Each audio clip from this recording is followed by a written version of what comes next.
Halo guys, jumpa lagi dengan Mimin Oyen GG. Mari kita lanjutkan cerita Donghua Dewa Xiaoyan part 13. Ayo langsung aja kita ke alurnya. Ketika Xiaoyan sedang merebut rumah Yonghe, kekuatan perampokan rumah juga menyelimuti Xiaoyan saat ini. Akan tetapi, Suho masih mengutuk Xiaoyan lagi. Sial, kenapa baju besi dewa palsu ini benar-benar dapat memblokir kekuatan merebut rumahku? Yonghe bergumam dengan marah. Ketika Xiaoyan ditutupi oleh baju besi dewa palsu, itu sulit bagi kekuatan Suho untuk merebut rumah Xiaoyan. Untuk menembus baju besi dewa palsu, sehingga idenya untuk membawa pulang Xiaoyan sebagai klonnya hanya bisa berakhir di sini. Namun, ketika tidak dapat merebut rumah, sekarang Suho hanya bisa menggertakkan giginya dan mencegah avatarnya ditangkap oleh Xiaoyan. Namun, pada saat ini, kekuatan perampasan rumah Xiaoyan yang kuat telah menyerbu keluar tubuhnya dari segala arah. Hanya sesaat, Suho merasakan krisis yang membuat hatinya berdebar-debar saat ini. Itu karena Suho belum pernah melihat kekuatan yang begitu kuat untuk merebut rumah.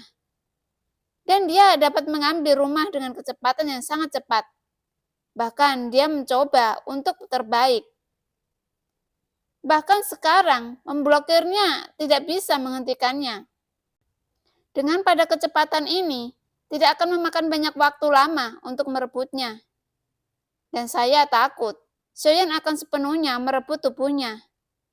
Dan kemudian memeras jiwanya agar keluar dari tubuh Yonghe. Yuking, ayo mundur. Yonghe tahu bahwa situasi saat ini sudah dikeluar kendali. Dan dia harus mencoba yang terbaik untuk pergi sekarang. Kemudian Yonghe terus membentuk sidik jari. Dan sepertinya dia ingin menggunakan teknik bergerak untuk membuka ruang. Namun, saat dia baru saja membentuk segel, sebuah retakan tiba-tiba muncul di sampingnya lagi. Itu persis sama dengan trik barusan terjadi. Dan lengan berwarna darah lainnya tiba-tiba menonjol dari celah ruang itu. Namun kali ini, Yonghe sudah siap dan dia menghindar dalam sekejap. Meskipun dia berhasil mengelak saat ini, formasi gerakannya rusak lagi. Mata Yonghe sedikit tenggelam dan tubuhnya melesat ke belakang. Dia mempercepat kecepatan membuat segel. Saat formasi bergerak dan Yonghe hampir menyelesaikannya, retakan itu muncul kembali dan memotongnya lagi. Ketika formasi bergerak, Yonghe terganggu lagi dan lagi. Itu membuat metalitasnya mulai menjadi mudah tersinggung. Tidak peduli seberapa cepat dia membentuk formasi, setiap kali formasi akan berhasil, retakan itu akan selalu muncul tepat waktu untuk mengganggunya. Tujuannya sangat jelas, yaitu tidak akan membiarkannya pergi dari sini. Yang membuat Yonghe semakin kesal, itu adalah bahwa kekuatan untuk merebut rumah yang tidak dapat bersaing dengan Xiaoyan. Bahkan jika kekuatannya terlalu kuat, tetapi perasaannya yang dimakan sedikit demi sedikit itu membuat Suho sangat tidak senang. Tetapi pada saat ini, seberapapun saya mencoba yang terbaik, tetapi tetap tidak berhasil pergi. Dan tidak mungkin untuk melarikan diri. Sepertinya dia hanya bisa melihat avatarnya secara bertahap dimakan oleh Xiaoyan. Dan pada akhirnya dihancurkan sepenuhnya oleh Xiaoyan untuk merebut rumahnya. Baginya, ini bukan hanya soal avatar, tapi juga sangat memalukan karena avatarnya direbut oleh Xiaoyan. Karena menurutnya, dialah yang benar-benar menanggung keberuntungan ini. Dan seharusnya Xiaoyan yang gagal, tetapi bukan dia.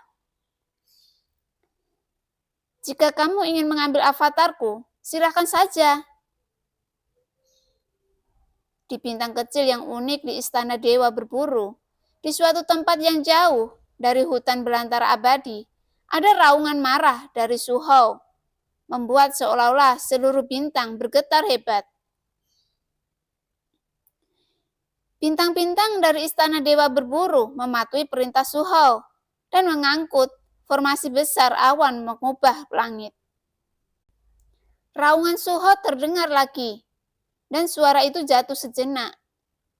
Melihat sekelilingnya, cahaya biru mulai naik ke langit di atas banyak bintang di istana berburu.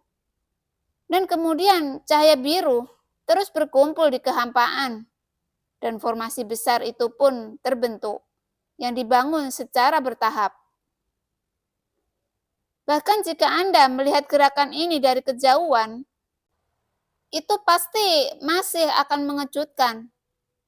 Karena di atas kehampaan yang luas, sinar cahaya biru naik dari bintang-bintang, dan energi yang terkandung tidak terbayangkan.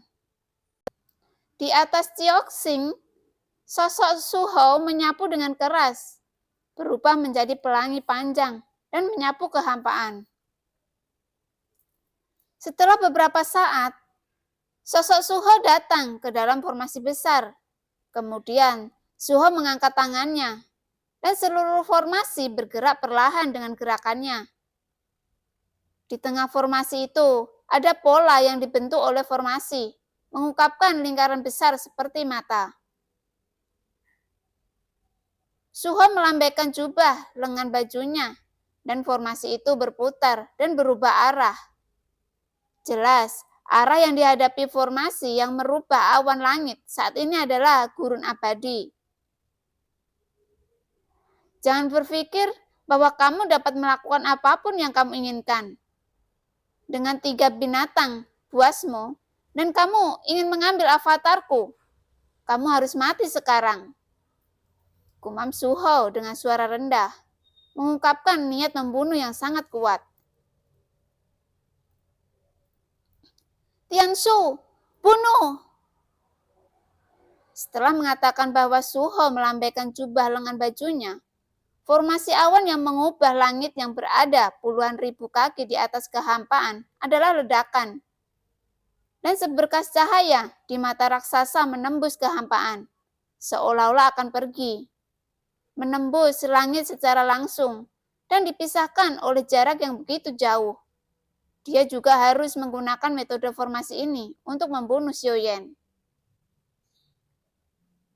Pada saat cahaya formasi besar itu tersapu, sebuah bintang di ujung tiba-tiba meledak, berubah menjadi lubang cacing yang tak terbayangkan, dan cahaya formasi besar tidak memasuki lubang cacing itu. Pada saat yang sama, di hutan belantara abadi yang jauh dari istana dewa berburu, Yonghe menyeburkan seteguk darah pada saat ini, dan napasnya tiba-tiba langsung tertekan. Dan semua kekuatan abadi di tubuhnya melonjak keluar. Kemudian sebuah bola cahaya transparan muncul di tangannya.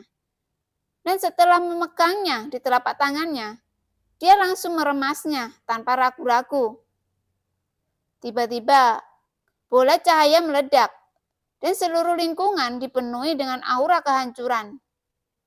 Lalu Yonghe meraung lagi, mengangkat tangannya melintasi kekosongan, seolah-olah dia memegang kekosongan saat ini, dan kemudian merobeknya dengan keras. Ruang itu benar-benar seperti selembar kertas lengkap, dan di saat berikutnya, ada sebuah celah yang robek terbuka. Angin astral menyapu celah besar itu. Xiaoyan mengerutkan kening saat ini, dan gelombang berbahaya menyebar keluar dari celah itu. Dan jejak tangan Yonghe berubah dengan cepat. Namun pada saat ini, tampaknya dia tidak lagi bermaksud menggunakan teknik teleportasi, tetapi bermaksud untuk melenyapkan Xiaoyan secara langsung. Jelas, Xiaoyan memaksa klonnya untuk tinggal di sini, dan kemudian seperti kura-kura dalam guci, dia ingin membawanya pergi. Itu yang benar-benar membuat marah Suho. Dan kemudian Suho berencana menggunakan gerakan pembunuh seperti itu untuk langsung membunuh Xiaoyan saat ini. Cepat, dan biarkan mereka semua menghindarinya. Ada fluktuasi yang sangat kuat segera datang. Aku hanya bisa melindungimu. Pada saat ini, permaisuri tiba-tiba berkata kepada Xiaoyan. Xiaoyan juga sedikit terkejut ketika mendengar kata-kata itu, yang mampu membuat permaisuri menganggapnya serius. Konon, Suho benar-benar pernah menggunakan jurus pamungkasnya. Begitu Xiaoyan mengangkat tangannya, ketiga binatang itu pun menghilang dari ruang ini. Binatang menghilang sebelum mereka bisa bereaksi. Adapun tubuh sosok 817, sebagian besar baju besi dewa palsu telah hancur, dan sepertinya dia terluka parah saat ini. Adapun Yu Qing, pada saat ini dia menembak balik ke belakang dengan kecepatan yang sangat tinggi. Sepertinya dia tahu apa yang akan terjadi selanjutnya, karena tetap di sini pasti akan menemui jalan buntu.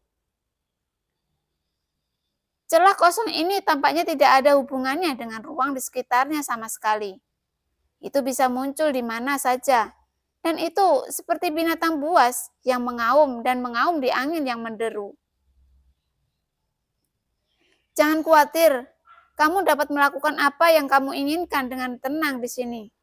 Dengan adanya selirmu di sini, aku akan menggunakan semua kekuatan untuk melawan istana berburu.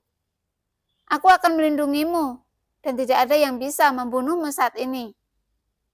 Ketika celah kekosongan yang gelap terlihat,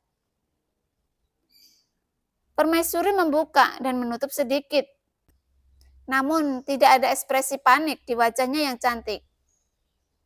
Pada saat ini, sepertinya Yonghe akhirnya melihat permaisuri yang muncul di samping Xiaoyan. Yang terakhir menyusut matanya sedikit.